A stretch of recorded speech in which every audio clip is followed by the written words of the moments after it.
Hace unos días me pregunté hasta qué punto conviene tener una placa madre económica y no compras una mother que sea cara o que tenga un precio aún más elevado que una normal. Y sí, la pregunta que se me venía a la cabeza era ¿qué tanta diferencia puede haber? Bueno, hoy vamos a ver para qué sirve tener una placa madre cara. Hoy en día si hablamos de las mothers económicas, tenemos por la parte de Intel las mothers que son las H310 y por parte de AMD, el gigante rojo, tenemos las A320. Estas mismas son placas madres destinadas a una gama de entrada y con cosas bastante básicas, básicamente placas madres baratas. Y a ver, sí, estas placas madres te van a servir bien, pero después tenemos placas madres que son aún más caras y traen mejores cosas, como viene siendo una B450 o una X570 por parte de AMD, por ejemplo. Y sí, ahí viene la pregunta, ¿qué tanta diferencia puede haber entre las placas baratas y las placas que ya son más caras? ¿Habrá algo realmente significativo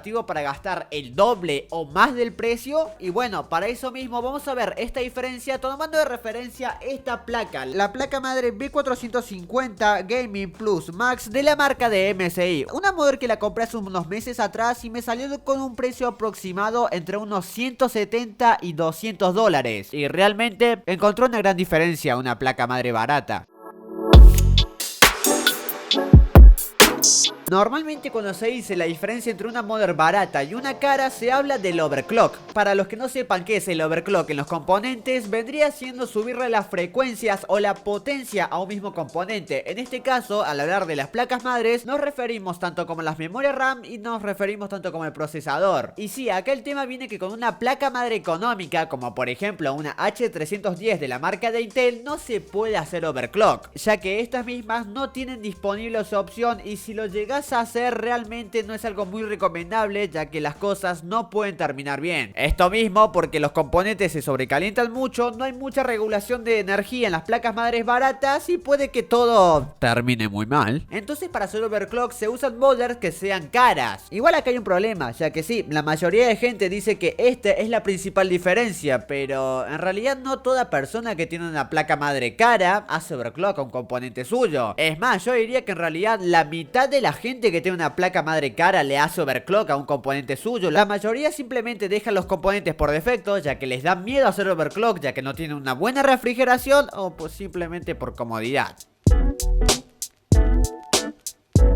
Una muy buena razón por la cual no conviene tener una placa madre barata y sí conviene tener una cara es por la compatibilidad o por el uso que le puedes dar a un procesador. Y a ver, con esto no me refiero a que a una A320M de AMD no le puedes poner un Ryzen 3700, porque eso sí se puede, sino que a lo que me estoy refiriendo es que por ejemplo si vos agarrás y metés un procesador más o menos de gama media alta en una placa madre que sea de gama baja, acá vas a estar limitando al procesador. Con esto mismo me refiero a que por ejemplo en la placa madre posiblemente no tengas una opción de quad channel, pero en el procesador sí lo tenés, y ahí estás teniendo una desventaja a la hora de tener esa placa madre. A su vez, al tener una placa madre cara tenés una muy clara ventaja ante la compatibilidad en los procesadores, al menos hablando de Ryzen, porque en estos procesadores normalmente las placas madres de gama alta, como lo es una B450 o una X570, vienen preparadas con la última BIOS instalada y a su vez van a ser compatibles con nuevas generaciones de estos mismos sin tener que actualizarle nada a tu PC. Y agregándole a esto de tener la última BIOS actualizada, también tenés las últimas tecnologías actualizadas, como viene siendo el PCI Express 4.0 en las gráficas X570. Y esto es algo que no vas a tener nunca en una placa madre económica. Normalmente vos mismo te tenés que instalar la BIOS, tenés que fijarte si tiene las tecnologías adecuadas que tiene ese procesador o que ese procesador trae, y si son compatibles con esa placa madre. Igual estos puntos se aplican solamente en el caso de AMD, porque si nos metemos en el caso de Intel es una empresa que en realidad cambia sus placas madres cada 2 generaciones y esta diferencia no se nota tanto.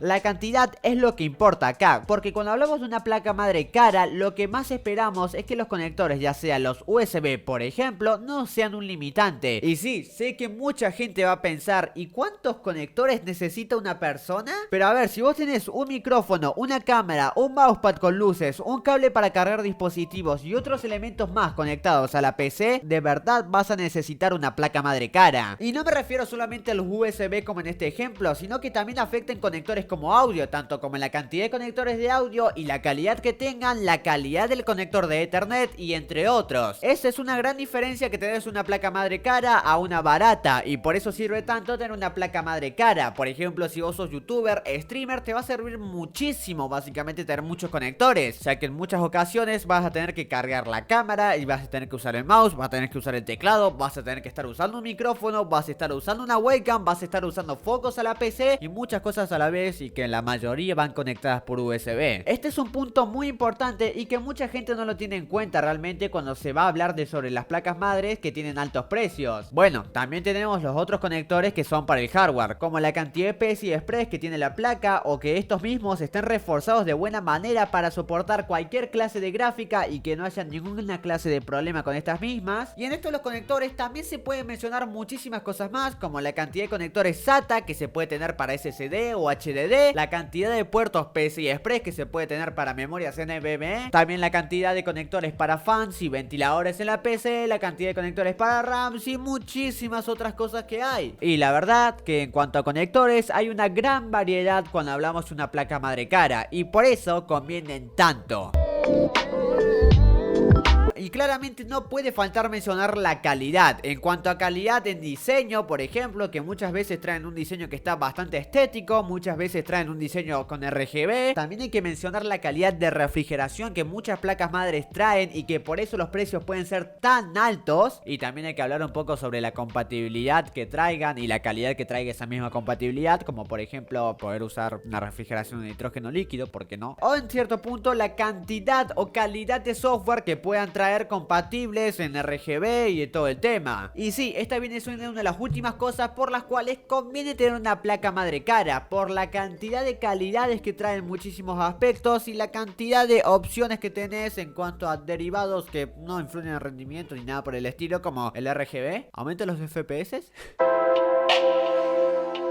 Al final de todo, en tener una placa madre que tenga precios elevados, ya sea que pase los $150, los $300 o ya irte a placas que salen unos $1000 que se usan para hacer refrigeraciones con nitrógeno líquido, poca gente hace eso, y siento que valen la pena por el precio que tienen y no es que traigan caprichos, menos la gente que usa nitrógeno líquido. Claramente puedes usar una placa madre barata sin ninguna clase de problema en tu PC, pero siempre hay que tener en cuenta que a la hora de tener una placa madre mejor, puedes tener muchísimas cosas mejores. Y realmente hasta hace poco yo pensaba que el tener una placa madre que sea como esta no valía tanto la pena, pero a la hora de ir haciéndole upgrades a tu PC, de mejorarle aspectos y agregarle más cosas, ¿por qué no? Notas esas cosas que las placas madres baratas no tienen, como por ejemplo si quieres mejorar unas gráficas integradas, no podés porque no le podés hacer overclock al procesador, como por ejemplo si quieres meter 4 memorias RAM, no podés porque básicamente no tiene 4 slots, por ejemplo si quieres meter muchos ventiladores en la PC, no podés porque no tiene muchos conectores, o muchas otras cosas más, como el caso de los USB, que yo lo sufro bastante. Y bueno gente, eso vendría siendo el por qué conviene comprar una placa madre cara y si sirven. Al final de todo, sí sirve una placa madre cara y la verdad que se las recomiendo si van a usar una de todas estas razones que les mencioné acá. Si simplemente no van a usar ninguna de estas razones, van a conectar a 3 periféricos, no van a hacer overclock, no le van a meter RGB, no van a hacer nada por el estilo, ¿para qué te vas a comprar una placa madre cara? Recuerden gente, esto es Carreados, no se olviden de suscribirse, díganos qué otro video